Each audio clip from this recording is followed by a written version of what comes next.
Hello and welcome back to another episode of the RotoWire Fantasy Soccer Podcast. My name is Andrew Laird, Senior Soccer Editor of RotoWire. Joined on this Thursday, December 10th by Jordan Cooper to talk about Saturday's Premier League slate.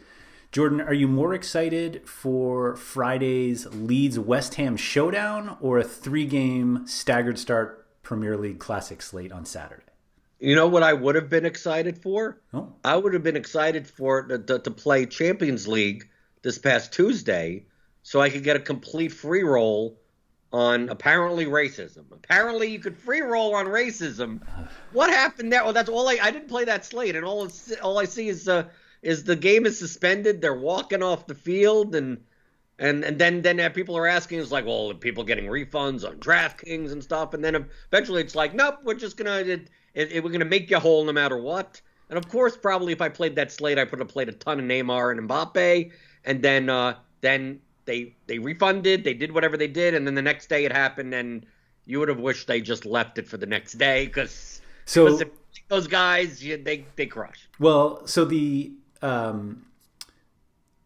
big decision I had on that slate was to play either Bruno Fernandes or Mbappe. And I went into the slate expecting to play Bruno, and fairly late, I was scared of Mbappe's upside, and I'm like, he's going to be owned, so I'm going to just play Mbappe. And Bruno absolutely crushes, like, huge game. And everybody who played Bruno over Mbappe won everything that they were in because the PSG game basically didn't happen. And the PSG game happens the next day, and Mbappe outscores Bruno. And Neymar basically doubles them. And I was like, so I had Neymar and Mbappe. So I went from like, I missed out on the monster Bruno game. And I was like, that's fine. Like, at least I'm getting my money back. To the next day of like, I actually would have crushed because Mbappe finished with more than Bruno. It was a big up and down. And frankly, I wish they had actually refunded the Wednesday slate after the way I played that one. But what are you going to do? We're here to talk about the Premier League, which has our staggered start this week. We were just talking next Wednesday. There should be a slate with simultaneous starts. If it's a 6-game slate, there's going to be 3 games at 1 o'clock Eastern and 3 games at 3 o'clock Eastern, or they could do 2 3-game classic slates where everybody starts at the same time. But we're not there. We're not here to talk about that yet either. We're here to talk about the slate that takes 8 hours to play. That's right. Because there's 3 separate games. The first one is the one that is not all that appealing to watch, at least.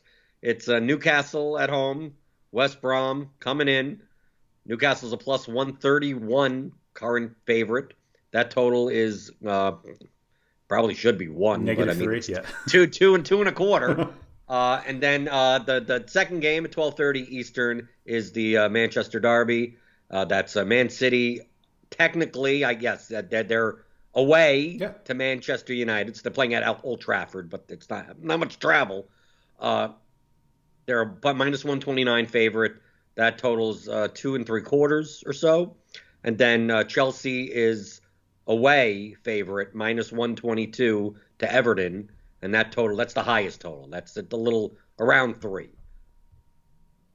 On this slate, although the Manchester Derby sounds like 2 good teams up against one another, Manchester City is still the biggest favorite on the slate. Yep. But I believe Chelsea have a slightly higher implied team total. Right, because the total of the game in and of itself is slightly higher. Yes. So there's that. Man City and Man United both played midweek in the Champions League. I mean, Chelsea did too, but Chelsea's match basically didn't matter. Man City's didn't really matter either, and they were at home. Man United traveled and got spanked by RB Leipzig. So make of that whatever you want. The odds are probably no different because of that. They're certainly built into it.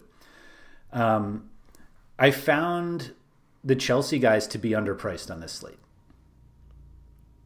By a little bit. I don't think that drastically. I think the Chelsea guys that not necessarily the forward eligible ones, but the non-forward eligible ones. I found this slate to be, I think Newcastle is a little overpriced. There's some players that are way overpriced. I think Everton is slightly overpriced. I think like those teams are. I think Man City are. I think Man City are slightly underpriced. I think Man United is overpriced. I think in general, I'm looking at. I mean, in general, I'm looking to target the favorites, but it's in each of those, like Chelsea, Man City, and then the Newcastle West Brom game. Like the West Brom pieces are actually more appealing than the Newcastle pieces, depending on how they line up. Yep. But in the forward slots, from a construction standpoint, basically the big question in the slate, even though we're going to talk about forward first, is are you going to play a 10K midfielder? And just to get this out of the way before we get into forward, the two big midfielders on the slate are Kevin De Bruyne at 10.7 and Bruno Fernandes at 10.3. In a game where Man City is the favorite, Kevin De Bruyne I play over Bruno 10 out of 10 times. Yeah, and you disagree. Your silence is no. I think there's a real discussion of whether you don't play either of them. Okay, no, I agree with you on that. But if you're going to play one of them, it's going to be KDB. It is for me. Or you don't agree? No, it is. No. Silence. It is for me as well. Yes. Okay, but you don't think that's the optimal construction? I didn't like the constructions I had to make with one of them, and both of them is just nuts. But I didn't think having one of them led to an optimal lineup, despite one of them probably being the highest scoring floor player on the slate.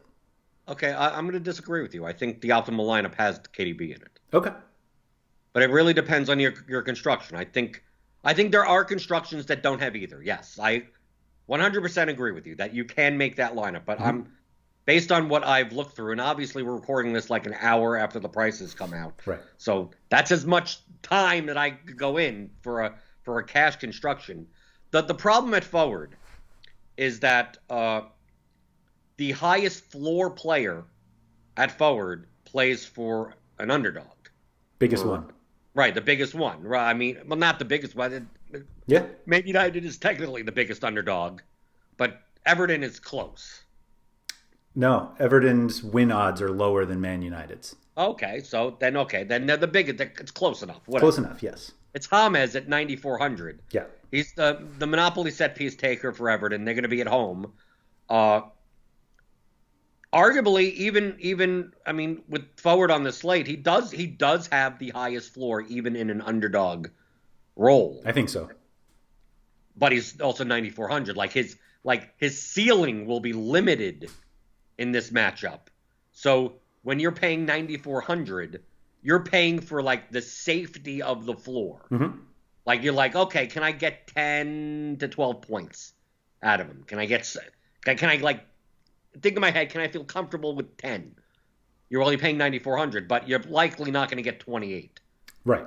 You're likely not going to get, don't count on goals or assists with James. Right. The way I was thinking of it is that you have to consider the ceiling floor game. Like his best floor game is your best outcome. Like I don't think you can even consider a true ceiling game. But like what's the most number of floor points that he could score? And that's got to be your highest expectation. And I think that's like 18. Right. And that's obviously if Everton could even get the ball and have possession enough for him to accrue those points. So like everyone else at forward has suspect floors, but their floors are not like zero. Mm-hmm. It's a matter of, do you pay for the quote certainty of 10 to 12 points from James, or some of these other guys that you could reasonably expect 6 from at least.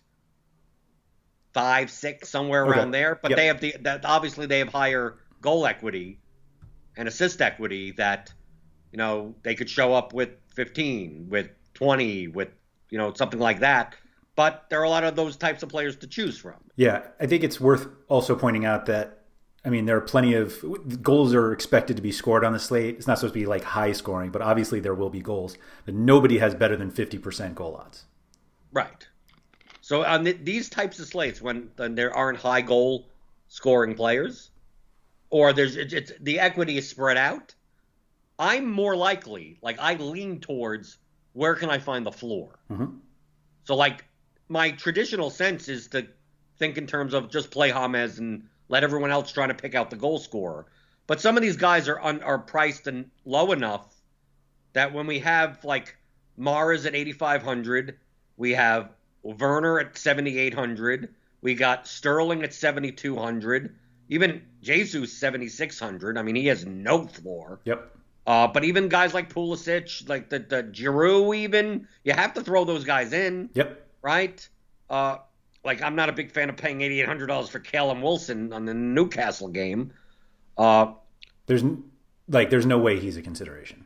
No, of course not. Okay, no, I'm saying like that, if you're like, even if Giroud is an option, you're not playing Callum Wilson in cash. Right. All right. But looking at these guys, it's like all these guys are priced in a way where I'm still going to need a goal out of it. I'm going to need some goal or an assist points, but they're obviously $2,000 cheaper than James. Mm-hmm. So how does that affect my construction? So if I wanted to play KDB, playing James is probably not. That's probably not going to happen. I mean, there are constructions where you can make it happen, but it probably is not ideal. But if you're willing to play two of the guys that are lower than him, you know, you're sacrificing one of the guys' floor, but you're getting two guys that if one of them fails, the other one could put up a goal and assist and then bail out the other guy in the process. Right. Like, you could get 25 from two guys. Right. Exactly. And you know, if you want to play Mahrez and Sterling and just play correlatively, you could do that. If you don't want to go all in on Man City and go, I want to play Werner and Sterling and or Giroud and like I can't call you nuts even with Giroud, even with Jesus, like just anywhere in this range is you're probably relying on some type of goal points.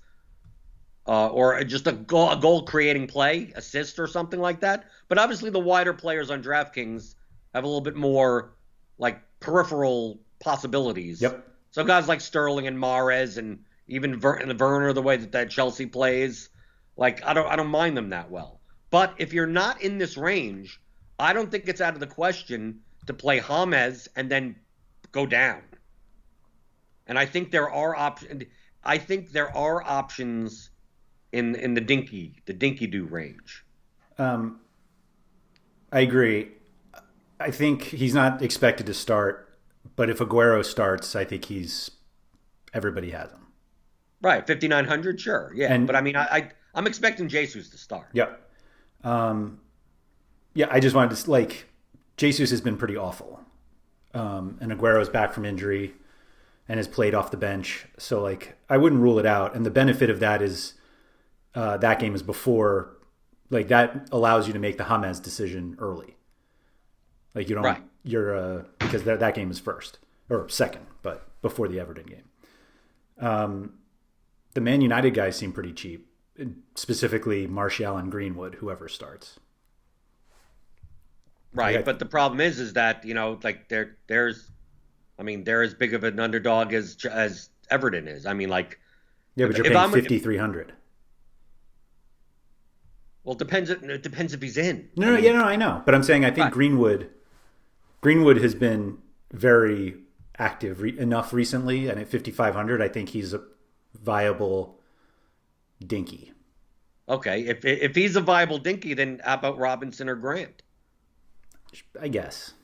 But it's the same thing. But West Brom is actually a smaller underdog to Newcastle than the other teams. But West Brom has the lowest implied total on the slate. Well, I know that. They're a horrible team. But I mean, if all I need to do is get 4 points out of someone and punt it forward, then what does it matter if it's Greenwood, Robinson, Grant, or whoever? It's one of those things, just like with Cavallero. How dare you? How dare you? He was 3,500. Yeah, but I mean, you're doing exactly the same type of thing. It's just 4,500. Why, great. So now you're paying 1,000 more. Yeah. I'm not saying that this is what I'm doing, but if that has to be at least a viable strategy. If you view the forward position as that no one has a floor, and so why not just punt in at least one of the slots, and that allows you to pay up for two midfielders, not paying up for KDB and Bruno, but paying up for one of the 10K midfielders, and then pay up at defense twice, pay up at midfielder at least in the 7K plus range, and you could even pay up at goalkeeper. I mean, it allows you more flexibility. I think there are more options this slate that have floors that are midfielder and defender eligible than there are in the forward range.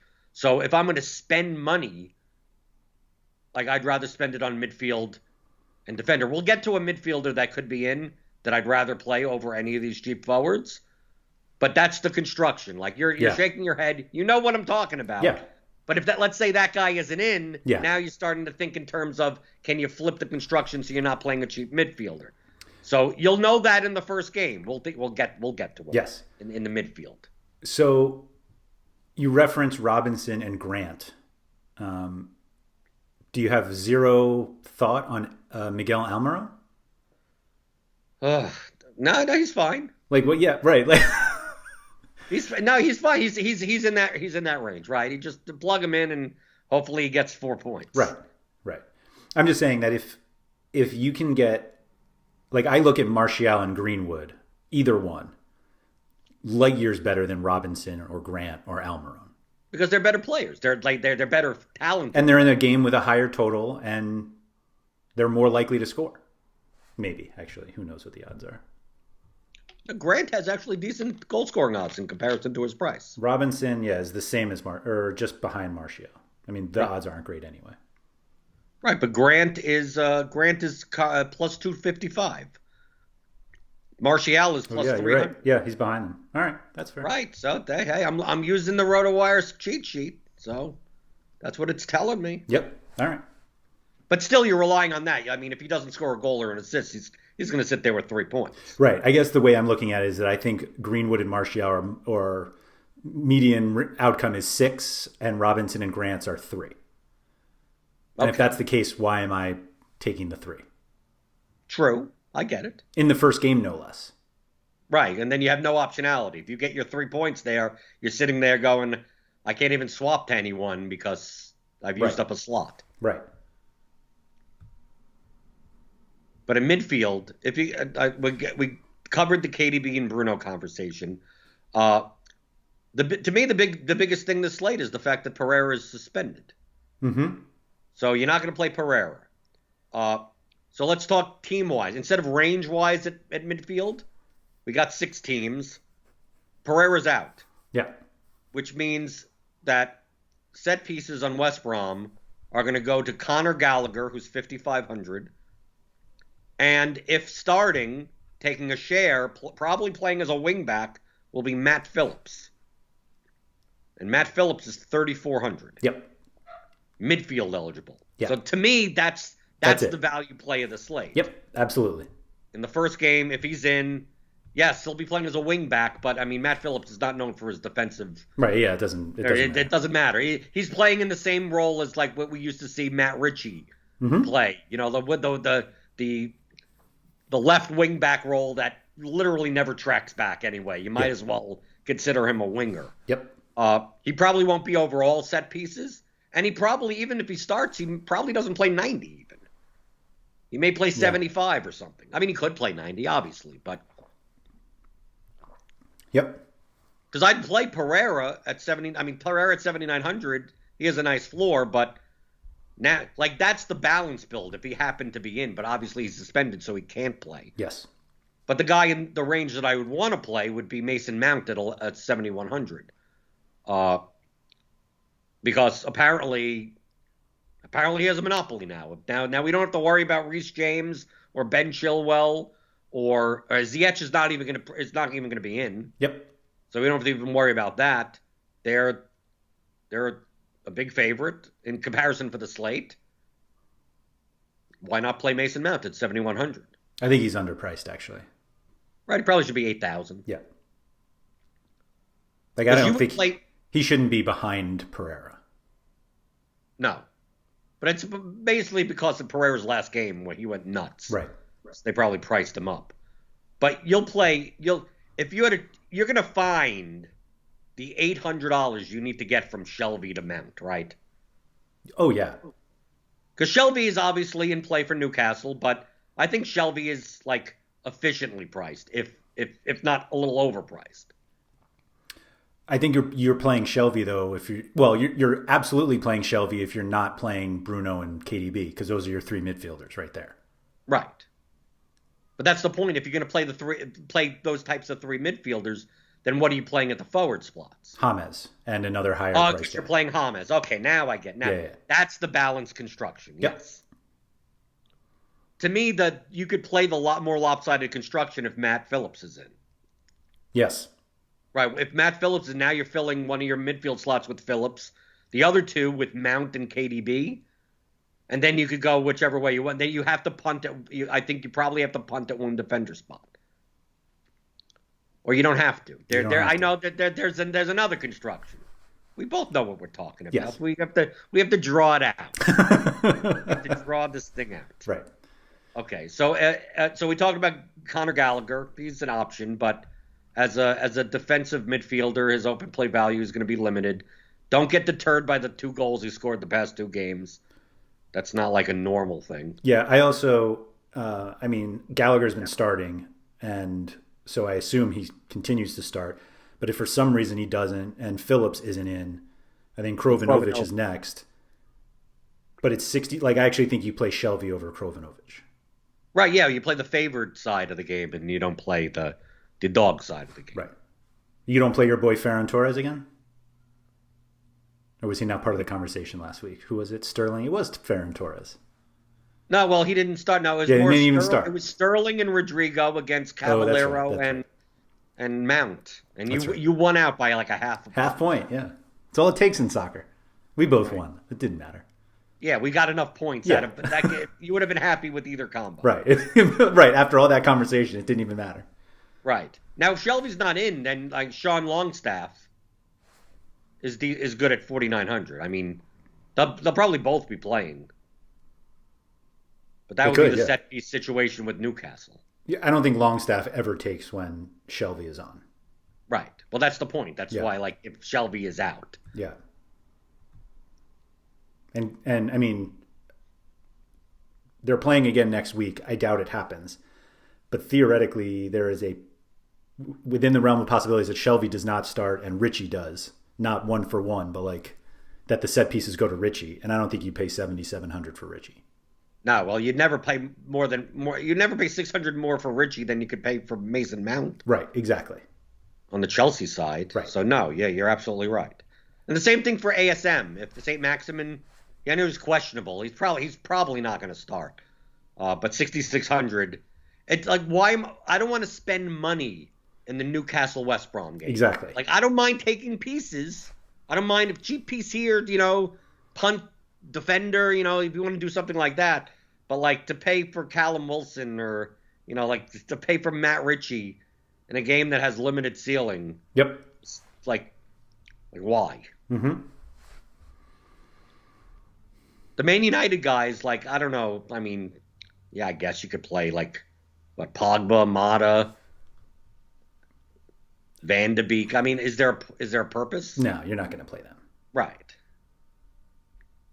That's why down in this range, let me rephrase. Basically go to Matt Phillips. Those guys, well, I was going to say, those guys come into the discussion if Phillips doesn't start. But they're also, it's a whole nother price tier. Start, you know who I don't mind as a punt play? It sounds gross. Rodrigo? No. No. It may be grosser than Rodrigo. It may actually be grosser. I don't think it's grosser. It may be fine. No. Jeff Hendrick. Oh. He might not start either. Right, but I'm just saying I don't mind, like, if he's in and Phillips isn't in, like, if I want to keep that construction, like, I don't mind that.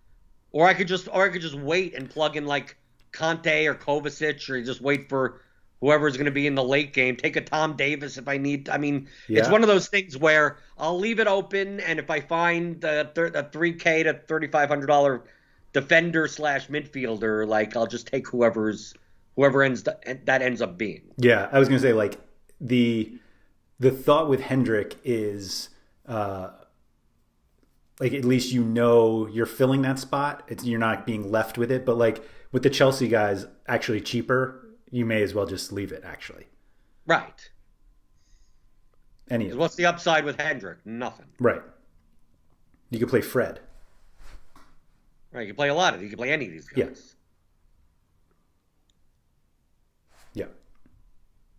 But I actually think, moving on to defender, that there are 3 defender builds.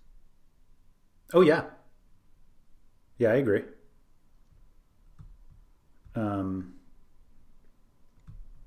I still think... Here's the question for you. As an underdog, are you paying $6,000 for Alex Telles?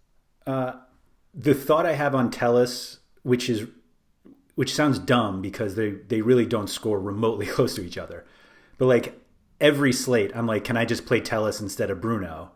And on this slate, because you have De Bruyne, I think it makes it at least easier to play Telles because you're still getting some Man United set pieces. But I don't think he's the first defender in. If I were to tell you that I prefer both Chelsea fullbacks over him, would that surprise you? I definitely prefer James. You don't like Chilwell? No. What's wrong with Chilwell? Chilwell's like a fake good fantasy option. What do you mean he's a fake good fantasy option? He's never as good as... He's not as good as James. I'll put it that way. And I don't think he played both. 15, 9, 21, 8, 13, 17, 36. Yeah. Seems like a pretty good fantasy option to me. Yeah. See, I heard single digits there, and you don't see that with Reece James. Oh, because you only see low double digits. Right. You see 11s and 12s. But all 12s, yeah. Yeah. I just think there's more open play value with Chilwell and James versus the limited set pieces that Telles may. The fact that splitting with Bruno and then playing the dog side of a game where they may only have 40% possession, like, do I care about this? Do I care about Telles' set pieces? I think we're acting like they're significantly bigger favorites than they are. Have you seen Man United play recently? I mean, they won both games last year against Man City, and Man City was better last year. Who cares? But Man City was better last year. Okay. I'm just saying, like, I don't think it's going to be like a lopsided game. And I think it will be. Okay, well, that's fair. I think it will be possession wise. That's a better way of putting it.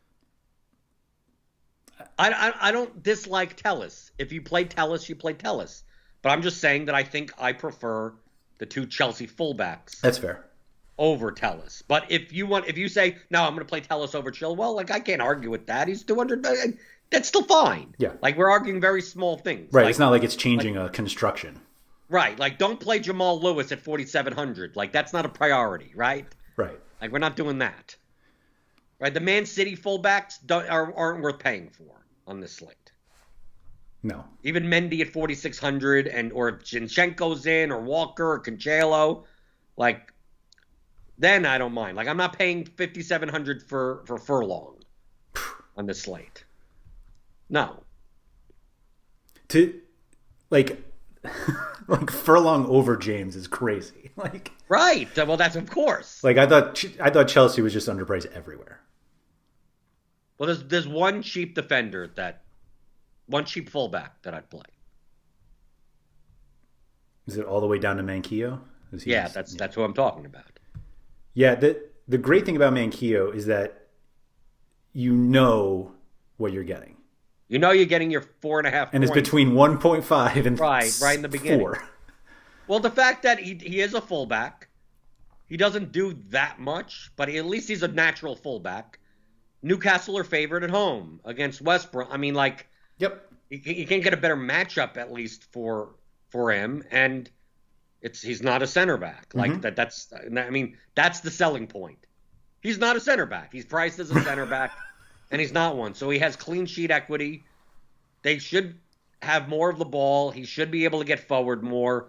So, but I'm talking about, like, you could make a 3-defender build where you're playing Manquillo and 2 other defenders. Yeah.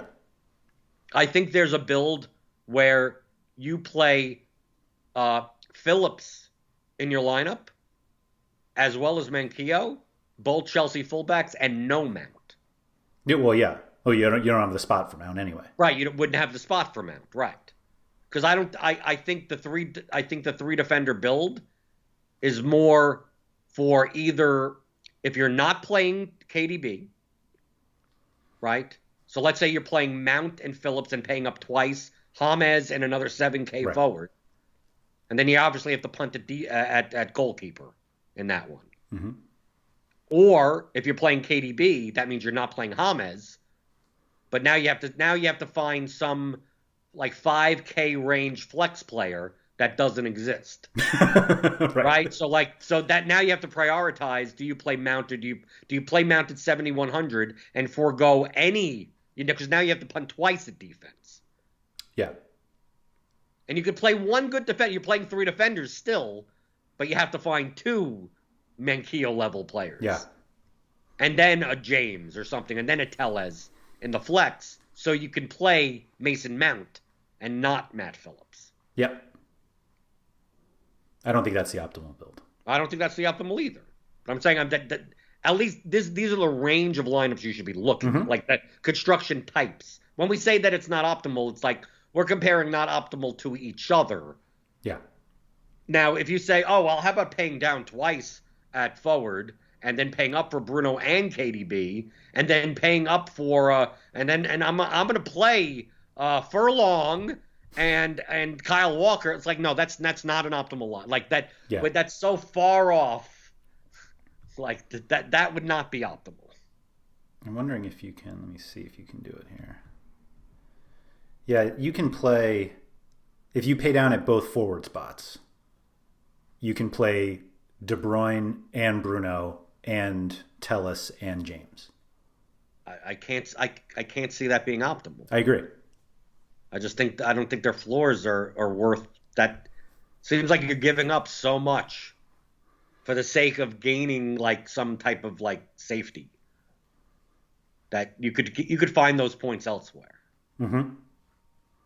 I think this is the type of slate where Mount outscores Bruno. Yeah. Right? I mean, I think he has a reasonable shot of outscoring Bruno. You never have to sell me on Mount. I mean, you have to sell me on Mount sometimes. Right. Like literally last week. Right. Like literally. But you don't have to sell me on the Man City options when they're this cheap. Right. I mean, if these guys, if we had Man City at 9K and all these guys are 9K and De Bruyne was 12,000, like this would be a completely different conversation. Yes. So I never mind these Man City pieces. The big question to me is Man City pieces or Chelsea pieces or James. Yeah. The question is how much more of a floor are you willing to gain to sacrifice ceiling by playing James? Yep. And I'm the type in the past to just say, give me James and run me down. But my play has evolved to include floor ceiling combos. Because I'd be rushing to, I'd be jamming in Juan Mata every chance I could get. Absolutely. This was 3 years ago. Well, Juan Mata's 4,100? What 4,400? And how do I would? This is how I would think. I love how you say 3 years ago as if it wasn't like 3 weeks ago that you played. Yeah, well, it was like maybe a year ago, maybe. How do I get Mata? This is what I would say. I can't play KDB. I got to jam in Shelby, Gallagher, and Mata in my lineup. That's right. Like I got to get my 3.5 expectation set piece crosses in, and then I'm sitting there going, yay! I got 5 points out of each of them. How come? I hope there's literally no goals on this slate. If there's any single goal, I'm literally dead. One, yeah. Right, if there's literally one, I'm dead. Yeah. I think goalkeeper is whatever. Come on, it's goalkeeper. It's kind of weird to say that Darlow has higher clean sheet odds than the higher price goalkeepers. Yeah. According to your, you tell me cheat sheet's wrong? No. I just was looking at who they were. Yeah. Right. Clean sheet percentage for Newcastle is 35%, while for Chelsea and Man City it's 30%. Yeah. Obviously, the win equity is 42% versus 53 and 54. A little lower. I'm not even sure if you're paying up.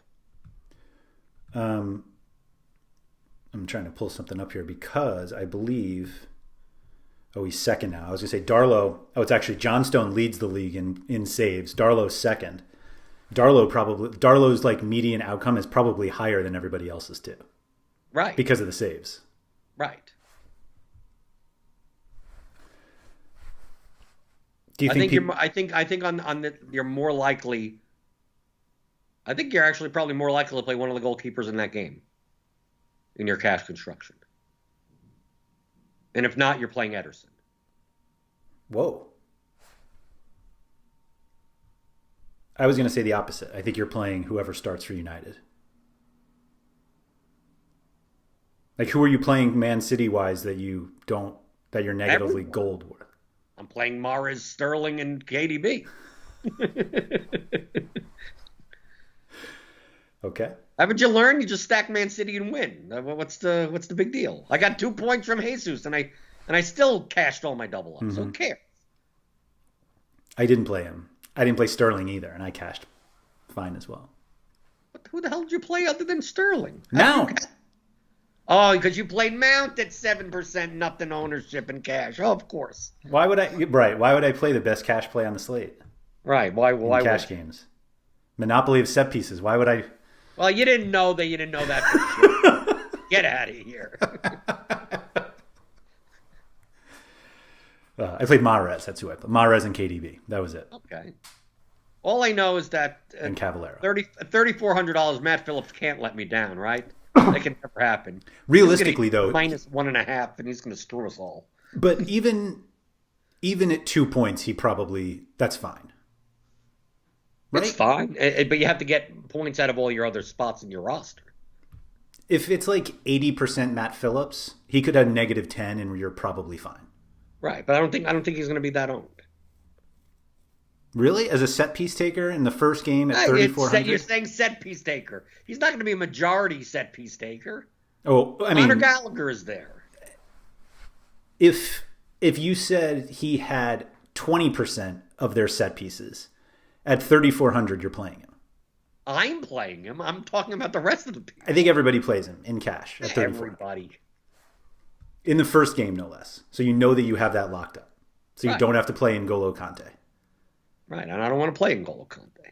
But I'm saying, right. So I'm saying if that's the case and everybody has him, -10, and you're fine. Right, because I'm playing Menkio, and he's going to get me. He's going to make up for that, right? Exactly. Right. When you can get -6, locking in Menkio. Okay, good start of the slate. Menkio, Phillips, and whichever goalkeeper and the goalkeeper this game, right? In the 1-1 game. Right. The 1-1 game with no saves. Right. Thank you. Yeah. Good start. Good. Right. Next thing you know, it's like, and you're looking at my cash lineup at the end of the slate going, why did you play Pogba and Pulisic? Yeah. Yeah, because I had -8 to start the first game. That's the reason. Yeah.